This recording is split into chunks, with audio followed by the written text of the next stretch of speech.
우리 옆에 분하고 이렇게 인사하십시다. 미소 짓고 인사합시다.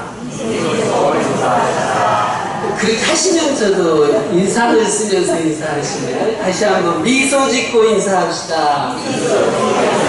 대화하고 칭찬합시다. 미인 대칭 전도법입니다. 미소 짓고 미, 그 다음에 인사하고 그 다음에 대화하고 칭찬하고 이 칭입니다. 여러분들이 이렇게 전도하면 많은 열매가 맺힐 줄로 믿습니다. 하나님은 살아계시고 일하시고 전능하시고 사랑이 많으시고 긍휼이 풍성하시고 오늘도 우리와 함께 하시는 하나님이십니다. 이 하나님이 여러분의 하나님이 되시기를 주님의 이름으로 축원드립니다. 이 하나님을 여러분들이 날마다 경험하시기를 주님의 이름으로 축원드립니다.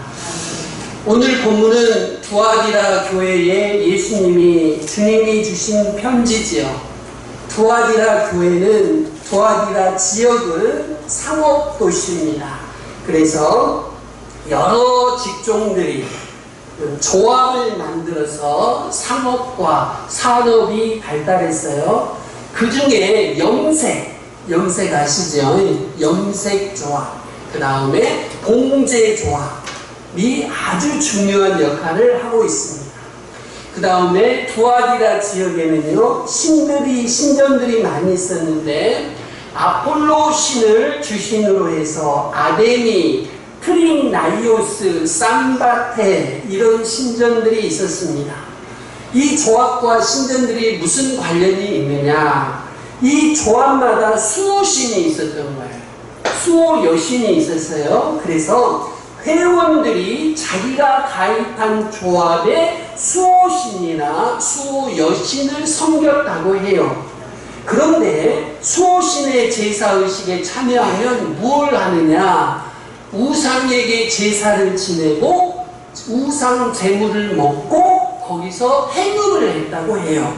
자, 요즘식으로 말하면 조합에 가입하고 생업에 종사하는 것 자체가 우상 숭배와 행음을 의미했던 겁니다요. 이런 행위에 참여하지 않으면 조합에 가입하지 않고요, 우상 숭배하지 않고 행음하지 않으면 조롱과 박해를 당할 수밖에 없었다고 합니다. 그러니까요, 성도들이 이런 행위에, 이런 제사에 동참할 것인가 말 것인가, 참여하는 것이 정당한가 부당한가, 이것이 두아디라 교회가 현실에서 직면한 아주 중요한 이슈였습니다요. 먼저 우리 주님이 자신을 두아디라 교회에 소개하시지요. 1절 18절이네요. 18절 말씀 한번 띄워주시기 바랍니다. 같이 읽습니다. 시작. 사자에게 편지하라. 그 눈이 불꽃 같고 그 발이 빛난 주석과 같은 하나님의 아들이 이르시되, 그 눈이 불꽃 같고 그 발이 빛난 주석 같다. 이것은 구약에서 하나님께 사용되는 표현입니다요. 그 눈이 불꽃 같다. 모든 것을 보신다. 전지하시다. 그 다음에 그 발이 빛난 주석 같다. 심판하신다. 하나님의 아들이다. 하나님이시다. 하는 그런 표현입니다요. 그러므로 두아디라 교회에 나타나신 우리 주님은 어떤 분이십니까? 전지하신 주님으로서 사람들의 마음을 살피시고 교회들 사이에 다니시면서 도덕적인 불결을 제거하시고 심판하실 분이시다 하는 그런 뜻이죠. 두아디라 교회에 나타난 주님은 성도들을 살피시는 분, 심판하시는 분, 전지하신 하나님이시다. 그렇게 보여주고 계십니다. 이제 우리 주님이 칭찬하십니다. 두 번째로 칭찬하십니다. 19절 말씀을 한번 띄워주십시오. 같이 읽습니다. 시작. 내가 내 사업과 사랑과 믿음과 섬김과 인내를 아노니 내 나중 행위가 처음 것보다 많도다. 이것은 우리 주님이 두아디라 교회를 칭찬하시는 겁니다. 그런데 여기서 재밌는 것이 있습니다. 내 사업과 뒤에 나오는 행위, 이것들은 원문상 일들입니다. 너의 일들. 그러니까 두아디라 교회는 일들이 있는 교회였어요. 여러 실천들이 있었습니다. 뿐만 아니라 처음 행위들보다 나중 행위가 더 많았다는 거지요. 실천에 있어서 퇴보가 아닙니다. 발전하고 있습니다. 다양한 실천의 성장과 성숙이 있었던 거지요. 자, 이 주님의 칭찬 항목들을 이렇게 한 줄로 쭉 세워보니까요, 재미있는 것을 발견합니다. 내 사업은 내 일들이라고 그랬어요. 내 일들. 사랑, 믿음, 섬김, 인내, 그리고 내 일들입니다요. 내 일들이 뭐냐? 네 가지로 등장합니다. 사랑과 믿음, 섬김과 인내입니다. 여기서 사랑과 믿음은 실천의 동기입니다. 실천의 동기. 그리고 섬김과 인내는 실천의 열매 결과라고 할 수 있습니다요. 그래서 이 교회에는요, 사랑에서 우러나오는 섬김이 있고 믿음에서 우러나오는 믿음이 있었던 거지요. 여러분, 행위들이 있어도 사랑과 믿음이 동기가 아닐 수 있잖아요. 그쵸? 과시하려고 혹은 자랑하려고 섬김과 인내를 할 수 있어요. 그런데 두아디라 교회는 그렇지 않았습니다. 사랑과 믿음이 동기였고 그 행위들이 섬김과 인내로 드러났다는 거예요. 여러분, 우리가요, 믿는다고 하면서도 행위가 드러나지 않는 경우가 많습니다. 그런데 이 교회는 섬김과 인내로 구체적으로 나타나고 있어요. 동기에 있어서나 표현에 있어서나 우리 주님이 칭찬하실 만한 행위들이었다는 거지요. 더군다나 이 두아디라 교회는요, 처음보다 나중에 이 사랑과 믿음에서 나오는 섬김과 인내가 더 많았다는 겁니다. 수와 양이 더 많았다는 거지요. 여러분, 오늘날도 그렇습니다만은 시작은 대단히 거창한데 끝이 흐지부지하는 경우가 많지요. 그런데 두아디라 교회는요, 시간이 흐를수록 행위가 많아졌고요, 더 풍성했습니다. 이런 점에서 두아디라 교회는 주님으로부터 칭찬을 받습니다. 저는 우리 교회가요, 우리 성도님들 모두가 사랑과 믿음에서 나오는 섬김과 인내가 있으시기를 주님의 이름으로 축원드립니다. 사랑과 믿음이 여러분에게 있어서 그것이 동기가 돼서 여러분이 섬기고 인내하시는 그런 신앙생활을 하시기를 주님의 이름으로 축원드립니다. 그리고 시간이 흐를수록 그것들이 더 풍성해지시기를 주님의 이름으로 축원드립니다. 세 번째입니다. 우리 주님이 책망하시지요. 그런데 두아디라 교회에 책망할 것이 있네요. 뭐냐면 외부적인 것이 아니고 내부적인 것이었습니다요. 신전의 우상들이 문제가 아니고 거짓 선지자 문제였어요. 교회 안에 있는 거짓 선지자 문제였습니다. 우리 20절 말씀 한번 보십시다. 20절 같이 한번 읽습니다. 시작. 그러나 내게 책망할 일이 있노라. 내가 용납하리니 그가 내 종들을 가르쳐 깨어 행음하게 하고 우상의 재물을 먹게 하는도다. 이 두아디라 교회에요, 구약 성경에 이세벨과 같은 여인이 있네요. 구약의 이세벨은 어떤 여인일까요? 페니키아 시돈 왕 옛 바알의 딸이었어요. 그런데 이 옛 바알이 우상의 골수 숭배자였어요. 골수 바알 숭배자였고요. 이 이세벨이 이스라엘에 시집을 오면서 자기 몸만 온 것이 아니고 바알과 아세라 우상을 이스라엘에 수입해가지고 이스라엘 전역에다가 그냥 퍼뜨렸습니다요. 그래서 바알과 아세라 상을 숭배하게 하고 거기에다가 음행과 마술을 행하도록 했습니다요. 이와 비슷한 여인이 이 교회에 있는 거예요. 성도들을 꿰어서 행음하게 하고 또 우상의 재물을 먹게 합니다. 자, 우상 숭배 그리고 음행은요, 요한계시록 2장 앞부분에서 발람의 교훈이나 그 다음에 니골라당의 교훈으로 이미 지적되고 있어요. 에베소 교회는 이런 이단을 폭로해서 이겼죠. 하지만 버가모 교회와 오늘 본문의 두아디라 교회는 이런 이단을 용납하네요. 그리고 이단의 유혹에 넘어가서 주님 앞에서 심각한 죄를 저질렀습니다요. 더군다나 이 교회의 경우에는요, 자칭 선지자잖아요.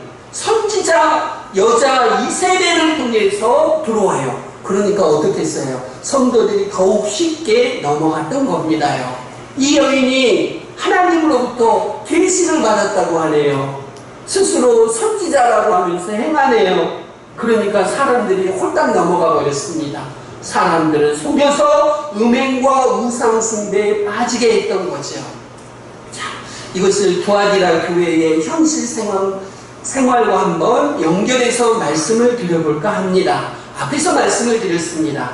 두아디라에서는요, 사업 조합들이 있었고 각 조합마다 수호신이 있었던 거예요. 이 조합에 가입을 안 하면 사업을 못하고 직장 생활을 못했다고요. 그러니까 가입을 할 수밖에 없는데 가입을 하고 나면 각 조합마다 수호신이 있었던 거예요. 요즘식으로 말하면 조합 모임이 있어서 갈 때마다 대모임 같은 곳인데 의뢰인 수호신에게 제사를 하는 거예요. 그리고 그 제사 의식 속에는 뭐가 있느냐? 우상의 제물을 함께 먹고 여인들과 성관계를 맺는 것이 들어있는 거예요.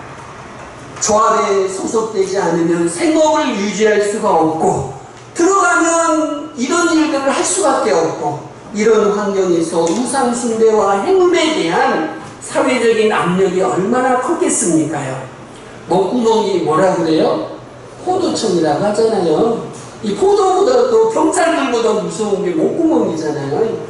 사흘 굶어서 옆집 담 안 넘을 사람 없다고 하잖아요.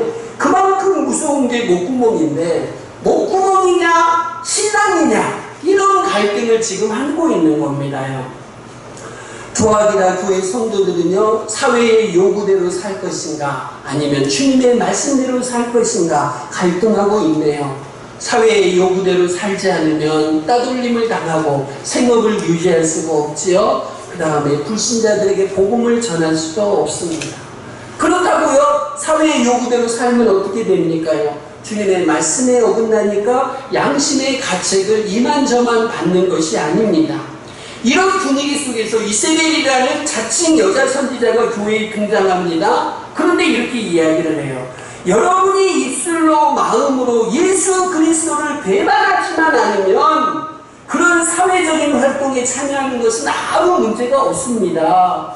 여러분은 교회에 나오시기만 하면 돼요. 세상 속에서 세상 사람들하고 똑같이 살아도 괜찮아요. 주일날 예배만 드리면 된다니까요.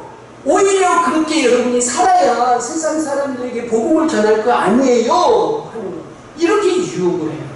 이것이 갈등하는 두아디라 교회의 성도들의 귀에는 얼마나 솔깃하게 들렸을까요? 그동안 고민하고 양심의 가책을 받고 있는데 이 여자 선지자 이세벨이 나타나가지고요, 그런 말을 하니까 얼마나 마음이 시원하고 후련했겠습니까? 그런데 여러분, 이것을 가리켜서 영적인 낭떠러지 게임이라고 해요. 영적인 낭떠러지 게임.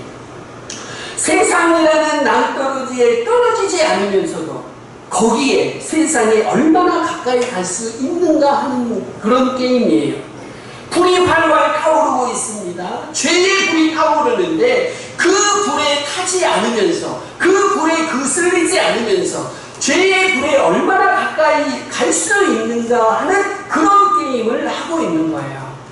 사회적인 활동, 우상 숭배, 음행에 참여하면서도 생각과 말이 주님에게서 멀어지지 않으면 된다고 이세벨이 가르치는 거예요. 그러면서 그 활동에 참여하도록 유도하는 거지요. 여러분, 사실 그것은 행동으로 주님을 부인하는 것입니다요. 아무리 아름다운 말로, 아름다운 논리로 포장을 해도 그것은 주님을 부인하는 것입니다요. 여보, 나는 당신을 정말 사랑해. 아침 저녁으로 이런 말을 해요. 그리고서는 다른 남자를 만나고 다른 여자를 만나서 사랑합니다. 여러분, 말과 마음은 사랑을 말하지요. 그런데 알고 보니까요, 행동은 엉뚱한 짓을 하는 거예요. 말은 사랑한다고 하고 마음은 사랑한다고 하는데 다른 여자를 만나고 해요. 여러분, 이런 사랑을 사랑이라고 할 수 있겠습니까요? 그건 사랑이 아니지요. 행동으로 입증되지 않는 사랑은요, 사랑이 아니지요. 그 남편의 사랑을 액면 그대로 우리는 절대로 받아들일 수가 없어요. 말로 나를 사랑한다면, 마음으로 나를 사랑한다면, 다른 여자, 다른 남자와의 관계를 끊고 가정으로 돌아와서 성실한 가정생활을 해야죠. 그래야 사랑 아니겠습니까요? 자, 행동은 범죄에도 좋다. 마음만 깨끗하면 된다. 입술로만 범죄하지 않으면 된다. 이렇게 지금 이세벨 선지자가 여인이 말하고 있는 겁니다요. 여러분, 행동으로 입증되지 않는 사랑은 사랑이 아니고 행동으로 입증되지 않는 신앙은 신앙이 아닌 것입니다요. 저와 여러분 모두가 마음으로만 범죄하지 않으면 된다고 해서 행동으로는 범죄해도 된다는 그런 엉뚱한 생각을 버리시기를 바랍니다. 현실과 타협하면서도 신앙을 지키고 있다고 여러분들이 오해하지 않으셨으면 좋겠어요. 아무리 여러분들이 입으로 주님을 찬양하고 마음으로 사랑한다고 고백을 해도 여러분의 삶과 여러분의 행동이 그 신앙을 드러내지 않는다면 사실 주님 앞에서 여러분의 신앙은 신앙이 아닌 것입니다요. 그런데 정말 다행스럽게 투아디라 교회에요, 이세벨의 교훈을 받아들이지 않는 신실한 성도들이 있네요. 24절 말씀 한번 보십시다. 24절 말씀 우리 같이 한번 읽습니다. 시작. 투아디라에 남아있어 이 교훈을 받지 아니하고 소위 사단의 기쁜 것을 알지 못하는 너희에게 말하노니 다른 짐으로 너희에게 지울 것은 없노라. 소위 사단의 기쁜 것을 알지 못하는 성도들이 투아디라에 있습니다. 이세벨의 교훈을 받지 않았습니다. 그리고 소위 사단의 기쁜 것을 알지 못하는 사람들이 있다는 거죠. 이 도대체 무슨 뜻일까요? 자, 고린도전서 2장 10절에는 하나님의 기쁜 것이 나옵니다. 그리고 오늘 24절에는 무엇의 기쁜 것이 나와요? 사단의 기쁜 것이 나옵니다. 이 두 가지가 대조됩니다. 성경에서 하나님의 기쁜 것, 사단의 기쁜 것이 나오는데 하나님의 기쁜 것은 구원과 관련됩니다. 사단의 기쁜 것은 멸망과 관련돼요. 자, 죄악이 기쁜 것은 말합니다요. 소위 그들이 말하는 것, 그들이 주장하는 대로 이세벨의 추종자들은 사단의 깊은 것을 알고 있는 겁니다요. 어떻게 알고 있을까요? 이세벨의 유혹을 받아서 유혹한 대로 행하면서 세상과 타협하고 실천하는 것입니다요. 그것이 바로 사단의 깊은 것을 아는 사람들입니다. 사단의 깊은 것을 아는 것은 무엇을 통해서 아는 거냐? 우상 숭배와 음행을 통해서 사단의 깊은 죄악을 경험하고 알고 있는 것입니다요. 이것을 가리켜서 소위 사단의 깊은 것을 안다고 표현합니다. 그런데 정말 다행스럽게 투아디라 교회에 이세벨의 교훈을 받아들이지 않고 소위 사단의 깊은 것을 알지 못하는 성도들이 있는 겁니다요. 이들은 여전히 믿음을 지키고 있습니다. 이들에게 주님이 말씀하시지요. 다른 짐으로 너희에게 지울 것은 없다. 다른 짐은 지우지 않겠다 말씀하셔요. 이 다른 짐은 무엇일까요? 이세벨의 압박을 견뎌내는 것 외에, 사회의 압박을 견뎌내는 것 외에 다른 것은 지우지 않겠다는 말씀입니다요. 25절에서 이어서 말씀합니다. 25절 같이 읽습니다. 시작. 다만 너희에게 있는 것을 내가 올 때까지 굳게 잡아라. 투아디라 교회에 남은 성도들, 이세벨의 교훈을 거부한 성도들, 그들은 이미 이세벨의 교훈을 거부하고 있습니다요. 그렇게 거부하는 입장을 주님이 오실 때까지 굳게 지켜라. 이 짐 외에 다른 것은 지우지 않겠다 말씀합니다요. 투아디라 교회의 남은 자들은 이미 짐을 지고 있어요. 이세벨의 짐을 지고 있고 그 시대의 짐을 지고 있습니다. 우상 숭배와 음행을 거부하면서 그 짐을 지고 있어요. 살기가 얼마나 힘들었겠습니까? 사업도 제대로 하지 못하고 직장 생활도 제대로 할 수 없으니까 다른 방법으로 살아야 합니다. 얼마나 큰 짐을 지고 있겠어요. 그래서 주님은 이 짐 외에는 다른 짐을 지우지 않겠다고 말씀하십니다. 저와 여러분도 이 시대 이세벨의 교훈을 거부하시고 끝까지 신앙을 지키시기를 바랍니다. 이 시대에도 이세벨의 교훈이 있어요. 무엇이 이세벨의 교훈일까요? 우리는 자본주의 사회에 살고 있습니다. 자본주의는 뭐를 이야기해요? 무엇이라고 우리를 유혹합니까? 돈이 짱이야 하는 거죠. 돈이 최고다. 이 자본주의 사회 아닙니까? 자본주의 정신입니다. 우리는 후기 근대주의를 살고 있어요. 시대는 경제적으로 보면 자본주의, 사상으로 보자면 후기 근대주의, 후기 현대주의를 살고 있어요. 후기 근대주의는 어떤 사상입니까? 절대 진리는 없습니다. 절대 진리는 없어요. 내가 좋으면 진리입니다. 정부가 뭐라 그러든지 성경이 뭐라 그러든지 상관없고 내가 좋으면 그만이에요. 내가 좋으면 그것이 진리입니다. 내 인생의 주인은 내 것이라는 거죠. 누구도 간섭하지 말고 나는 내가 좋은 대로 살아가겠다는 것이 후기 근대주의의 사상이고 이 시대에 우리를 끊임없이 유혹하고 있습니다. 저와 여러분이 이 시대의 이세벨의 가르침을 거부할 수 있으시기를 바랍니다. 끝까지 여러분의 신앙을 지키시기를 바랍니다. 네 번째, 주님의 경고가 나옵니다. 24절에서 21절입니다. 우리 주님이 경고하시면서 회개를 촉구하지요. 21절 한번 보십시다. 읽겠습니다. 또 내가 그에게 자기의 운행을 회개하고자 아니하는도다. 주님이 이 여인에게, 이세벨이라는 여자에게 회개할 기회를 주셔요. 그런데 이 여인이 회개를 해요, 안 해요? 안 합니다. 회개하고자 아니합니다. 주님이 그녀에게 회개할 기회와 시간을 주시고 기다리셨어요.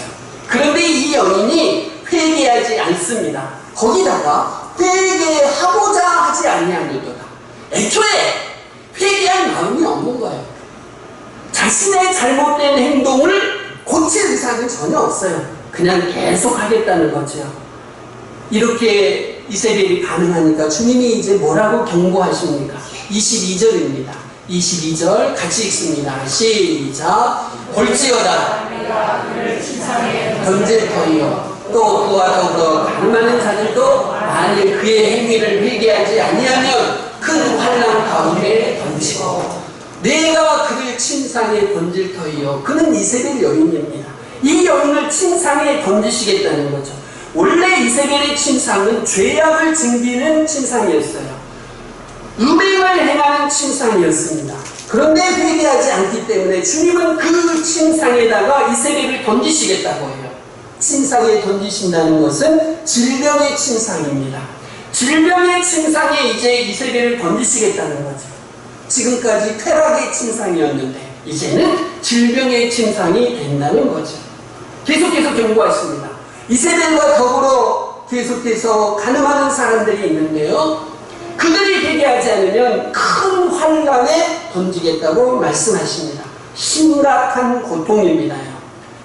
23절 보십시다. 23절 같이 읽습니다. 시작. 또 내가 사망으로 그의 자녀를, 여기까지입니다. 사망으로 이세벨의 자녀를 죽이겠다고 말씀하셔요. 이세벨이 계속해서 회개하지 않고 거짓된 교훈을 교회에 퍼뜨리고 이세벨 자체가 계속해서 음행을 하고 있다면 용서하지 않으시겠다는 거예요. 사망으로 자녀들을 치시겠다고 말씀하십니다. 왜 우리 주님이, 사랑이 많으신 우리 주님이 우리에게 이렇게까지 경고하시는 것일까요? 여러분, 주님은 우리가 행복하기를 원하십니다. 동시에 우리 주님은 우리가 거룩하기를 원하시는 거예요. 거룩이 없는 행복은 행복이 아닙니다. 제가 앞에서 불륜에 관한 예를 드렸습니다요. 외도를 해서 다른 남자, 다른 여자와 행복하게 살 수 있을까요? 하는 겁니다. 인간적으로, 육신적으로 행복하다고 생각할지 모르지만 외도를 해서 다른 남자, 다른 여자와 행복한 것은 행복이 아닌 겁니다. 여러분이 행복하기를 원하시는 하나님은 그 행복을 거룩을 통해서 이루시기를 원하십니다. 원하시는 거예요. 행복과 거룩을 동시에 원하고 계십니다. 하나님의 기준에 맞지 않으면서는 결코 우리는 행복할 수가 없기 때문이지요. 주님이 회개하지 않고 계속 범죄하는 성도들에게 어떻게 하시는가요? 그냥 두지 않으시겠다고 말씀합니다. 그건 사랑해서 그렇습니다. 여러분의 자녀들이 잘못된 길로 가고 있을 때 여러분들이 가르치지 않으시겠습니까? 말로 해서 안 되면 때리기라도 하지 않으시겠습니까? 용돈을 끊기라도 하지 않으시겠습니까? 여러 가지 방법을 써서 여러분들은 여러분의 자녀를 바른 길로 인도하지 않으시겠어요? 그래도 정 안 되면 교도소에라도 집어넣어서라도 자녀가 회개하기를 여러분들이 원하시지 않으시겠어요? 우리 주님이 우리를 향해서 갖고 계시는 마음도 그것입니다. 진정으로 행복하기를 원하시고 우리가 거룩해지기를 원하시고 하나님은 우리가 계속해서 죄를 범할 때에 그냥 두지 않으십니다. 그래서 회개의 시계는 모래시계라고 말합니다. 모래시계. 여러분들 모래시계 거꾸로 딱 뒤집어 놓으면 어떻습니까? 모래가 밑으로 하나씩 떨어지지요? 그리고 다 떨어지면 어떻습니까? 그것으로 끝입니다. 하나님이 우리에게 주시는 회개의 기회는 무한정 있는 게 아니에요. 회개의 시간도 무한정 있는 게 아닙니다. 모래알이 다 흘러떨어지면 그때부터는 형벌이 시작됩니다. 매일은혜 교회 모든 성도들이 하나님이 주시는 회개할 시간과 기회를 놓치지 않으시고 진심으로 회개하며 돌이킬 수 있으시기를 주님의 이름으로 축원드립니다. 주님의 약속이 이제 계속 나옵니다. 26절 한번 보십시다. 26절 같이 읽습니다. 시작. 이기는 자와 끝까지 매일 지키는 그에게 만국을 다스리는 권세를 주리니. 끝까지입니다. 여기서 중요한 부분은 끝까지예요. 이세벨의 교훈이 한 번 오고 끝나는 게 아니에요. 유혹이 한 번 오고 끝나는 게 아니지요. 계속됩니다. 이세벨의 유혹을 한 번 이겼다고 되는 것이 아니고 끝까지 이겨야 합니다. 이세벨의 유혹을 따라가느냐 안 따라가느냐 하는 것이 결국 우리 주님을 부인하느냐 인정하느냐 하는 것과 연결되어 있어요. 여러분요, 우리가 살아있는 동안에는 이 싸움이 끝나지 않을 것입니다. 여호와냐 바알이냐, 그리스도냐 로마 황제냐, 오늘 우리로 보자면 우리 주님이냐 나의 이익이냐, 주님이냐 나의 자존심이냐, 이런 싸움이 계속되고 있어요. 이 싸움에서 이기는 자에게 우리 주님은 통치권을 주시겠다고 말씀을 하십니다. 무엇을 다스리는 권세? 만국을 다스리는 권세, 통치권을 주시겠다고 말씀하셔요. 27절 보십시다. 27절 같이 읽습니다. 시작. 그가 철저하게 그들을 다스려 질그릇 빼뜨리는 것과 같이 하리라. 나도 아버지께 받은 것이 그러하니라. 우리 주님이 철장을 가지고 다스리는 것과 같이 우리 성도들도 끝까지 믿음을 지키는 성도들도 철장을 가지고 만국을 다스리게 될 것이다. 질그릇을 깨뜨리는 것과 같이 주님의 통치에 함께 참여하게 될 것이다. 약속하고 계십니다. 여러분, 이기는 자에게 또 새벽별을 주시겠다고 약속하십니다. 28절 한번 보실까요? 같이 읽습니다. 시작. 내가 또 그에게 새벽별을 주리라. 새벽별같이 빛나는 영광입니다. 별 중에서도 새벽별이 가장 밝다고 합니다. 성경에서 새벽별은 메시아가 대적들을 부수고 난 후의 영광입니다. 승리하신 주님의 영광입니다. 사랑하는 성도 여러분들이, 오늘 본문은 주님이 두아디라 교회에 주신 편지입니다. 우리 모두가 두아디라 교회처럼 사랑과 믿음의 동기에서 섬김과 인내를 실천할 수 있으시길 바랍니다. 처음보다 나중에 더 풍성하시기를 바랍니다.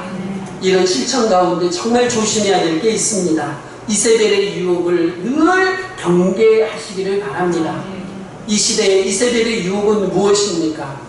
지금 교회까지 들어와 있는 이세벨의 유혹은 과연 무엇이겠어요? 앞에서 잠깐 제가 말씀드렸습니다. 우리는 자본주의 사회에 살고 있습니다. 자본주의는 돈이 최고라고 우리를 유혹합니다. 후기 근대주의를 살고 있어요. 이 후기 근대주의는 권위도 싫고 절대 진리도 싫고 다 필요 없어. 나만 죽으면 되는 거야. 나만 죽으면 그게 진리야. 내 인생은 내 것이야. 이것이 후기 근대주의의 사상입니다. 여러분 모두가 이 시대에 이세벨의 교훈을 거부할 수 있으시기를 바랍니다. 신앙을 지키시기를 바랍니다. 돈이 최고다가 아니라 우리 주님이 최고다. 이렇게 고백하시고 살아가시길 바랍니다. 나만 좋으면 그만이다가 아니라 주님이 기뻐하시는 인생을 살겠다. 이렇게 고백하시고 살아가시길 바랍니다. 내 인생은 내 것이다. 이렇게 말씀하지 마시고 내 인생은 주님 것이다 고백하며 그대로 살아가시는 저와 여러분이 되시기를 주님의 이름으로 축원드립니다. 우리 같이 기도하십시다.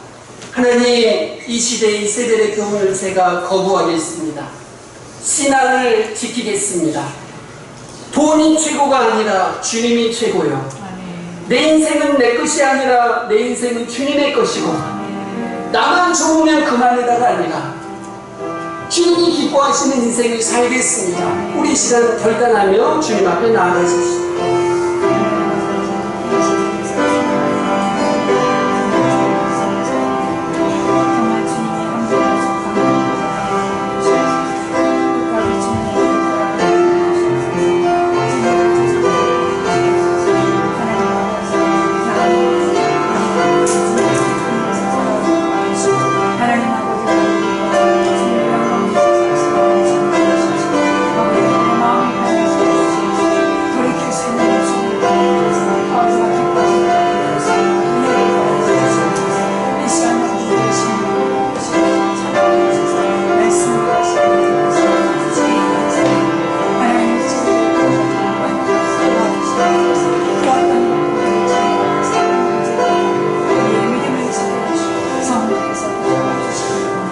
아버지 하나님 감사합니다. 우리 모든 성도들에게 사랑과 믿음이 동기가 되게 하옵소서. 자랑이나 위선이 동기가 아니라 사랑과 믿음이 동기가 되게 하시며 그 동기가 섬김과 인내로 나타나게 하옵소서. 이 시대에 이세벨의 교훈을 거부하면서 믿음을 지키게 하옵소서. 자본주의 사상과 후기 근대주의 사상을 온몸으로 거부하며 신앙을 고백하며 신앙대로 살아가게 하옵소서. 예수님의 이름으로 기도하옵나이다.